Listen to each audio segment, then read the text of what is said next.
What's up everybody, welcome to the Life of a Board Gamer. My name is Daniel and today we are going to talk about something that's falling inside here.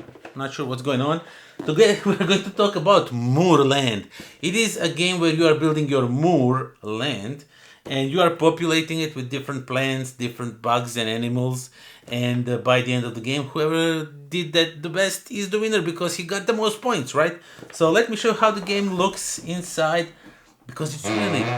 Ooh, we have some like fart noises, and yeah, okay, so Moorland rulebook, it's pretty easy, pretty straightforward, answers all your questions. There's really nothing much to like go through here. It's really cool, nicely done rulebook. So yeah, what will each player get? So each player will get 4 of these tiles, and let me just show you the blue ones because I like the blue. And you will put them in your tableau, so to say, like this, but you will figure that out from, I apologize, from the rulebook itself. So there's like these oh my god, I'm dying. So you are going to do it, you can do it either in one of these ways, or you can do it like the regular setup, like this thing over here, like it's like a square, or you can do something like this, and it's really up to you how you want to do it. I would personally suggest to go any of these because they are really interesting, more interesting than these ones, but for maybe for the first game just try it out. And so each of the player will also get one of these boards, and you will have this in front of yourself. Basically, this board explains you how you will score points at the end of the game, and it tells you what your actions are, what you can do on your turn, and where you're going to store some negative and some positive points if you collect water and stuff like that. And game revolves around these cards. So there's 2 types of cards. Okay, so these are also set up aside. You will keep the water over here because every time once somebody builds a certain of these spaces that are not built, so these spaces are considered built. These that are not built, as soon as you build them, you will earn yourself a water, which you can do different things with it, or you can just keep it at the end of the game for the extra points. And yeah, of course, you have 2 types of cards. You have like this plant type of cards that will tell you which plant you can take, and then you have these cards, and on one side they are all the same. They're all like this crossroad with a spot for a single of the plant that you can put in here, and on the other side, oh my god, these are all flipped out left and right, and on the other side you have different plants that will show up over on here. And how the game works is you will have some of these put here like so you can choose one of these cards, and you can choose them and reserve them for yourself. If you want to put it in front of yourself, you have spaces for 2 of these cards to be in reserve, and once you get a 3rd card you need to place something in your tableau. So you need to put like card over here, these roads of river, however you want to call them. They don't have to match. They can go like this, but you really want them to match because you can earn some extra points that way. And what happens is on your turn there is a huge amount of, this is just a first player token, just one big mushroom, really cool, and you have all these different plants. And how you play this game is that each turn one of these cards will be placed. Coincidentally, this one is like a wild card, so you can pick any one of these resources. Let's say, for example, that this one showed up. Okay, so now you have to pick resources for yourself that you need to take this turn, and you have to pick something. So you can either pick the red ones or the green ones. And how much do you take? It depends where you want to put them. So as you can see, there's like a 3 dots here, which means you have to put 3 of the same here, or 2 of the same here, 1 of the same, 1 here, whatever it is. And there's also a space like this one that shows all 4 of these plants, which means doesn't matter what the card says, you can take just one, whatever one you want, and just put it here and be done with it. And now how the game works itself, let's say for example that let's say I have this card in, no, not this card. Let's say I've had this card in front of myself, right?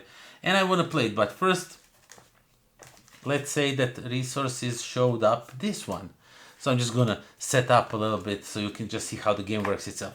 So if this is showed up, I can just say, okay, I'll go with this like a cotton or whatever it is, this yellow one. And since I maybe have some other cards in reserve, like let's say for example I have this one in reserve, and from the previous game maybe one playing the game, maybe somehow I have one over here, and then what I do, I say, okay, I'm gonna take 2 of these, or maybe even something like this. Okay, let's do something like this. So yeah, I'm gonna say I'm gonna take 3 of these, and I'm going to put them over here. And in this slot, I need to put 3 of these tiles. And what does that mean is now I can do this thing. I can use this card and play it on this space, which means one of these have to be here, so I can put the card. I have to have at least 1 yellow, but he can't stay here because he doesn't have like the root symbol. Like for example, this yellow one, he has little root, which means he would stay here. Others will just float away, so to say. And if it has like this X, it means you just remove it. But in this case, so I have now 3 of these, and they need to float away somewhere, and I can choose where I want to float them away. So let's say I float these 2 guys over here, and this one just flows away, and this is a route for any type of resource or any type of plant you want to put. And let's say I put this one over here, because if these end up going outside of the board by the end of the game, these are just negative points. And now what happens is I can play my next card, and I have to of course connect it with the river. And look how lucky I am. Now I need to have 2 yellow and 1 red, which I coincidentally have over here, which means I will just take the card and put it like so, and because of the red one, it has an X on it, I will remove it. And this yellow one has a root on it, which means he will stay here, and this one, he will float away. And now I can choose. I can either float him over here and prepare maybe for one of the next cards that are coming, or I can just float him maybe over here, or just over here. Or if I'm crazy enough and I'm connected to by the somehow to the end of the board, I can push him off the board, which means he will end up over here and cost me 1 negative point for each plant that ends up here. And yeah, as the game progresses, you collect cards, and there's also different animals like snakes, frogs, all kinds of different bugs that you need to collect. And there's also these like water striders, I think is the right name. It's these guys, whoever has the most of them on the entire board, and whoever has the longest moor river going on, it will earn some extra points by the end of the game. But yeah, overall, that's the game. It's pretty simple game to explain. It's really not that hard, and I really liked it. I like, as I just show you now, how you can set yourself up for a future turns. That's something that I really lately enjoying, when games give you an options, like you do something and then that sets you up for your next turn to do even something better, you know, like you combo stuff each turn. And over here you really have to like set yourself up. You really don't want to end up with the excess plans that will give you minus points, which coincidentally I get a lot. If I'm not mistaken, yeah, I was dead last game. I had 26 and the winner had 35. There's 34, 31. I had 26. So I'm really bad at this game, but I still really like it.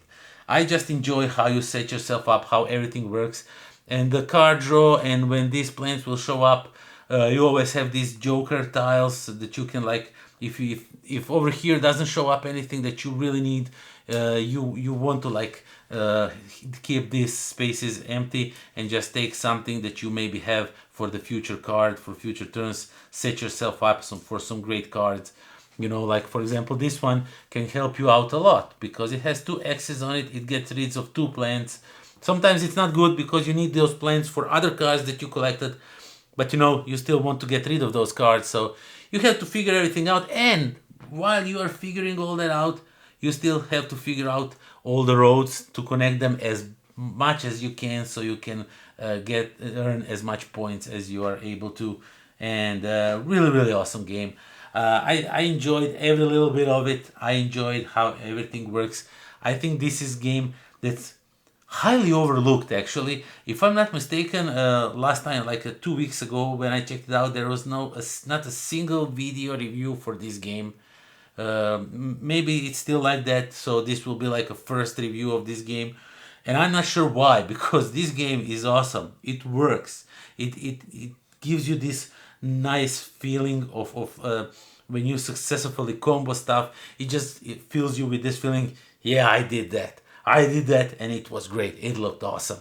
So yeah, Moorland is a game you should definitely check out if you like when you are comboing stuff and you get rewards for that types of things. Definitely check the Moorland. I think you will not be disappointed. I really enjoyed it. I really enjoyed it. That is that. Thank you all for watching. Thank you for subscribing, for spending time with me, for likes, for shares, for comments, for supporting me on Patreon. If you did not do any of those things, maybe consider doing so. Even subscribe, leave a comment, support on Patreon. It's really up to you. And yeah, that is that. Thank you all for watching, and until next time. Pozdrav.